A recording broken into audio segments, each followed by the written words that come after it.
ನಮಸ್ಕಾರ, ಎಲ್ಲರೂ ಹೇಗಿದ್ದೀರಾ ಫ್ರೆಂಡ್ಸ್?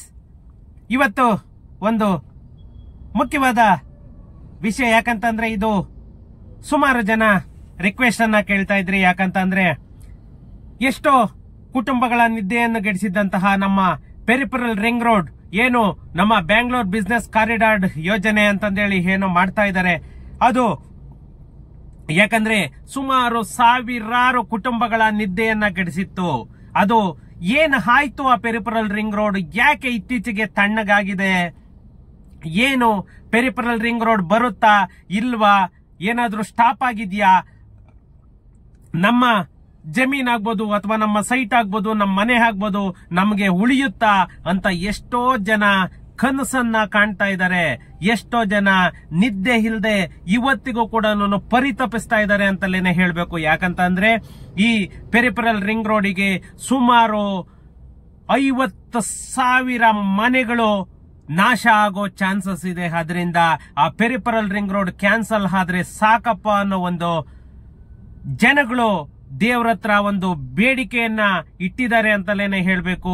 ಈ ಪೆರಿಫೆರಲ್ ರಿಂಗ್ ರೋಡ್ ಬಗ್ಗೆ ಒಂದು ಇತ್ತೀಚೆಗೆ ನಿನ್ನೆ ಆದಂತಹ ಒಂದು ಘಟನೆ ಏನಂತ ಅಂದ್ರೆ, ನಮ್ಮ ಬೆಂಗಳೂರು ಬಿಸ್ನೆಸ್ ಕಾರಿಡಾರ್ PRR ಯೋಜನೆ ಏನು ನಿರ್ಮಾಣದ ಸಂಬಂಧ ನಮ್ಮ ಹೆಸರುಘಟ್ಟದಲ್ಲಿ ಇದು ಒಂದು ಸಭೆಯನ್ನು ಕೂಡ ನಡೆಸಿತ್ತು.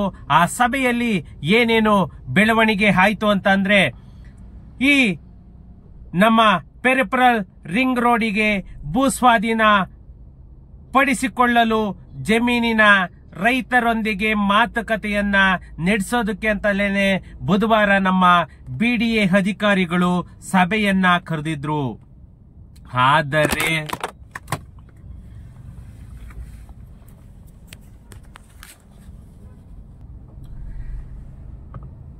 ಬುಧವಾರ ನಮ್ಮ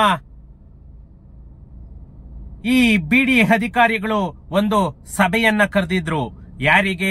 ರೈತರಿಗೆ ಮತ್ತೆ ಅಲ್ಲಿನ ಪಂಚಾಯಿತಿ ಅಧ್ಯಕ್ಷರಿಗಾಗ್ಲಿ ಅಥವಾ ಉಪಾಧ್ಯಕ್ಷರಿಗಾಗ್ಲಿ ಎಲ್ಲರಿಗೂ ಕೂಡ ಒಂದು ಸಭೆಯನ್ನ ಏರ್ಪಾಟ್ ಮಾಡಿತ್ತು. ನಮ್ಮ ಬೆಂಗಳೂರು ಉತ್ತರ ತಾಲೂಕು ದಾಸನಪುರ ಹೋಬಳಿಯ ಆಲೂರು ಗ್ರಾಮ ಪಂಚಾಯಿತಿಯಲ್ಲಿ ನಮ್ಮ ಕಂದಾಯ ಇಲಾಖೆ ಹಾಗೂ ನಮ್ಮ BDA ಅಧಿಕಾರಿಗಳು ಈ ಸಭೆಯನ್ನ ಕರೆದಿದ್ರು. ಯಾಕಂತಂದ್ರೆ ಜನಗಳ ರೈತರ ಮನವೊಲಿಸೋಣ, ಜನಗಳ ಮನವೊಲಿಸಿ ನಾವು ಏನು ನಮ್ಮ ಪೆರಿಫೆರಲ್ ರಿಂಗ್ ರಸ್ತೆಗೆ ಬೇಕೋ ಆ ಜಾಗವನ್ನ ವಶಪಡಿಸ್ಕೊಳ್ಳೋಣ. ಯಾಕಂತಂದ್ರೆ ಇವಾಗ ಕರ್ನಾಟಕ ಸರ್ಕಾರ ಏನಿದೆ ಅದು BDA ಅಧಿಕಾರಿಗಳಿಗೆ ನೀವು ಜನಗಳ ಮನಸ್ಸನ್ನ ಯಾವ ತರ ಗೆಲ್ತೀರಾ, ಯಾವ ತರ ಅವ್ರ ಮನವೊಲಿಸಿ ನೀವು ರೈತರನ್ನ ಒಪ್ಪಿಸ್ತೀರಾ ಅಂತಂದ ಹೇಳ್ಬಿಟ್ಟು ಅದು ಸಂಪೂರ್ಣವಾಗಿ BDA ಅಧಿಕಾರಿಗಳಿಗೆ ಬಿಟ್ಟುಬಿಟ್ಟಿದ್ದಾರೆ. ಆದ್ರಿಂದ BDA ಅಧಿಕಾರಿಗಳು ಈ ಸಂಬಂಧ ಒಂದು ಸಭೆಯನ್ನು ಕೂಡ ಕರೆದಿದ್ರು. ಅಧಿಕಾರಿಗಳಿಗೂ ರೈತರಿಗೂ ಇಬ್ಬರ ಮಧ್ಯೆ ಒಂದು ಸಮನ್ವಯ ಬಾರದ ಕಾರಣ ಅಧಿಕಾರಿಗಳ ತಂಡ ಸಭೆಯನ್ನ ಅರ್ಧಕ್ಕೆ ಮೊಟಕುಗೊಳಿಸಿ ಹೊರಡಬೇಕಾದಂತಹ ಪರಿಸ್ಥಿತಿ ಕೂಡ ಅಲ್ಲಿ ಉದ್ಭವ ಆಯಿತು. ನಮ್ಮ ಪೆರಿಫೆರಲ್ ನಿರ್ಮಾಣದಿಂದ ಭೂಮಿ ಕಳೆದುಕೊಳ್ಳುವಂತಹ ರೈತರಿಗೆ ನೋಟಿಸ್ ನೀಡದೆ ಅಥವಾ ದಿನಪತ್ರಿಕೆಗಳಲ್ಲಿ ಸಭೆ ಕುರಿತು ಜಾಹೀರಾತು ಕೂಡ ನೀಡದೆ ಕೆಲವು ಮಧ್ಯವರ್ತಿಗಳ ಏಕಾಏಕಿ ಸಭೆಗೆ ಆಹ್ವಾನಿಸಿ ಅಭಿಪ್ರಾಯಗಳನ್ನ ಲಿಖಿತ ರೂಪದಲ್ಲಿ ಕೊಡಿ ಅಂತ ಹೇಳ್ಬಿಟ್ಟು ಏನು BDA ಅಧಿಕಾರಿಗಳು ರೈತರನ್ನ, ಯಾಕಂತಂದ್ರೆ ಇದು ಫಸ್ಟ್ ಏನೇನೆ ಪ್ರತಿಯೊಬ್ಬರಿಗೂ ಅದು ಒಂದು ನೋಟಿಫಿಕೇಶನ್ ಅನ್ನೋದು, ಒಂದು ಪೇಪರ್ ಪಬ್ಲಿಕೇಶನ್ ಅನ್ನೋದು ಕೊಡ್ಲೇಬೇಕು. ಈ ತರ ಸಭೆಯನ್ನ ನಾವು ಗ್ರಾಮ ಸಭೆಯನ್ನ ಕರೀತಾ ಇದೀವಿ. ಆ ಗ್ರಾಮ ಸಭೆಗೆ ಯಾರ್ಯಾರ ನೋಟಿಫಿಕೇಶನ್ ಆಗಿದೆ ಅವರೆಲ್ಲರೂ ಬರಬೇಕು ಅಂತ ಹೇಳ್ಬಿಟ್ಟು ಒಂದು ನೋಟಿಫಿಕೇಶನ್ ಅನ್ನ ಕೊಡಬೇಕು. ಆದರೆ ಇವರು ಯಾವುದೇ ಒಂದು ನೋಟಿಫಿಕೇಶನ್ ಅನ್ನು ಕೂಡ ಕೊಟ್ಟಿರ್ಲಿಲ್ಲ. ಈ ನಮ್ಮ ಪೆರಿಫೆರಲ್ ರಿಂಗ್ ರೋಡ್ ಏನು ಇವರು ಲ್ಯಾಂಡ್ ಅನ್ನ ವಶಪಡಿಸ್ಕೊಳ್ಳೋದಕ್ಕೆ ಹೋಗ್ತಾ ಇದ್ದಾರೆ, ಅದನ್ನ ಕಾನೂನಾತ್ಮಕವಾಗಿ ಯಾವುದನ್ನು ಮಾಡ್ತಿಲ್ಲ. ಯಾಕಂದ್ರೆ ಯಾವುದೇ ಒಂದು ಸಭೆಯನ್ನ ಕರಿಬೇಕು ಅಂತಂದ್ರೆ ಅದಕ್ಕೆ ಆದಂತಹ ಒಂದು ರೂಪುರೇಷೆ ಇದೆ, ಅದರ ಪ್ರಕಾರನೇ ಕರಿಬೇಕು. ರೈತರನ್ನ ಬೆದರಿಸಿ ಅವರ ಅಭಿಪ್ರಾಯವನ್ನ ಕೇಳಿದ್ರೆ ಯಾರು ಕೂಡ ಒಪ್ಕೊಳ್ಳಲ್ಲ ಅಂತ ಹೇಳ್ಬಿಟ್ಟು ರೈತರು ಅಧಿಕಾರಿಗಳ ವಿರುದ್ಧನೇ ಮುಗಿಬಿದ್ರು ಅಂತಲೇನೆ ಮೂಲಗಳು ತಿಳಿಸ್ತಾ ಇರೋದು. ಯಾಕಂತಂದ್ರೆ ಈ ಸ್ವಾಧೀನ ಪಡಿಸ್ಕೊಳ್ತಾ ಇರುವಂತಹ ಭೂಮಾಲೀಕರಿಗೆ 2013ರ ಕಾಯ್ದೆಯ ಪ್ರಕಾರ ಪರಿಹಾರ ನೀಡದೆ ರೈತರನ್ನ ದಾರಿ ತಪ್ಪಿಸಲು ಈ ಸಭೆಗಳನ್ನ ನಡೆಸ್ತಾ ಇದ್ದೀರಾ ಅಂತ ಹೇಳ್ಬಿಟ್ಟು ರೈತರೆಲ್ಲರೂ ಆಕ್ರೋಶನ್ನ ವ್ಯಕ್ತಪಡಿಸಿದ್ರು. ಈ ನಮ್ಮ ಪೆರಿಫೆರಲ್ ನಿರ್ಮಾಣದಿಂದ ಯಾರು ಜಮೀನನ್ನ, ಮನೆಗಳನ್ನ, ಸೈಟ್ಗಳನ್ನ ಕಳ್ಕೊಳ್ತಾ ಇದ್ದಾರೆ ಅವ್ರೆಲ್ಲರಿಗೂ ಕೂಡ ಎಷ್ಟೋ ಮಿಡ್ಲ್ ಕ್ಲಾಸ್ ಫ್ಯಾಮಿಲಿಯವರು, ಸ್ಮಾಲ್ ಸ್ಕೇಲ್ ಫ್ಯಾಮಿಲಿಯವರು ಆ ಜಾಗಗಳನ್ನ ಕಳ್ಕೊಳ್ತಾ ಇರೋದು ಅವರಿಗೆ ಎಷ್ಟು ಹೊಟ್ಟೆ ಉರಿ ಇರುತ್ತೆ ಹೇಳಿ. ಆದ್ರೆ ಈ ಸರ್ಕಾರ ಅದೇನನ್ನ ಅರ್ಥಕೊಳ್ತಾ ಇಲ್ಲ. ಅವರಿಗೆ ಪೆರಿಫೆರಲ್ ರಿಂಗ್ ರೋಡ್ ಆಗಬೇಕು, BDA ಲೇಔಟ್ಸ್ ಆಗಬೇಕು, ಅಷ್ಟು ಮಾತ್ರನೇ. ಯಾಕಂತಂದ್ರೆ ನೋಡಿ, 2007ರಲ್ಲಿ ಏನು ಅಂತಿಮ ಅಧಿಸೂಚನೆ ಹೊರಡಿಸಿತ್ತು ಈ ಪೆರಿಫೆರಲ್ ರಿಂಗ್ ರೋಡಿಗೆ, ಸುಮಾರು 18 ವರ್ಷ ಕಳೆದಿದೆ. ಈವರೆಗೆ ಯಾವುದೇ ಪರಿಹಾರ ನೀಡಿಲ್ಲ. ಅವರು ತನ್ನ ಜಮೀನನ್ನ ಮಾರಾಟ ಮಾಡ್ಕೊಳಕ್ಕಾಗ್ಲಿಲ್ಲ ಅಥವಾ ಯಾವುದೇ ಒಂದು ಲೋನ್ ಅನ್ನ ತಗೊಳ್ಳಿಕ್ಕಾಗ್ಲಿಲ್ಲ.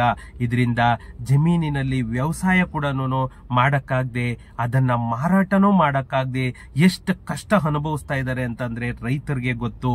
ಇಂತಹ ಪರಿಸ್ಥಿತಿಯಲ್ಲಿ ಇವರು 20 ವರ್ಷದಿಂದ ನೋಟಿಫಿಕೇಶನ್ ಆಗಿ 20 ವರ್ಷ ಆದ್ಮೇಲೆ ನಾವು ಈ ರಸ್ತೆಗೋಸ್ಕರ ನಿಮ್ಮ ಜಾಗವನ್ನ ತಗೊಳ್ತಾ ಇದೀವಿ ಅಂತಂದ್ರೆ ಯಾರು ತಾನೇ ಒಪ್ಕೊಳ್ಳೋದಕ್ಕೆ ಸಾಧ್ಯ? ಅದರಿಂದಲೇನೆ ರೈತರು ಪಟ್ಟಿಡ್ದಿರೋದು ಏನಂತಂದ್ರೆ, ಆಸ್ ಪರ್ 2013 ಆಕ್ಟ್ ಏನಿದೆ ಅದರ ಪ್ರಕಾರ ನಮಗೆ ಪರಿಹಾರವನ್ನ ಕೊಟ್ರೆ ಮಾತ್ರ ನಾವು ಜಮೀನನ್ನ ಬಿಡ್ತೀವಿ, ಇಲ್ಲ ಅಂದ್ರೆ ಬಿಡಬಾರ್ದು. ಯಾಕಂತಂದ್ರೆ ಇದು ಖಂಡಿತ PRR ರೋಡ್ ಕ್ಯಾನ್ಸಲ್ಲೇ ಮಾಡಬೇಕು. ಎಷ್ಟೋ ಜನ ಅಲ್ಲಿ ಇರೋದೆಲ್ಲ 99% ಎಲ್ಲಾನು ರೆವೆನ್ಯೂ ಸೈಟ್ಸ್. ಆ ರೆವೆನ್ಯೂ ಸೈಟ್ಸ್ ಎಲ್ಲ ಹೋಯ್ತು ಅಂತಂದ್ರೆ ಸಾವಿರಾರು ಕುಟುಂಬ ಅಲ್ಲ, ಲಕ್ಷಾಂತರ ಕುಟುಂಬಗಳು ಬೀದಿಗೆ ಬರುತ್ತೆ. ಯಾಕಂದ್ರೆ ಎಲ್ಲ ಹೊರಗಡೆಯಿಂದ ಬಂದಿರುವಂತಹ ಜನರು ಅಲ್ಲಿ ಒಂದು 20-30 ಸೈಟು, 20-40 ಸೈಟು ಈ ತರ ತಗೊಂಡು ಮನೆಗಳನ್ನ ಕಟ್ಕೊಂಡಿದ್ದಾರೆ.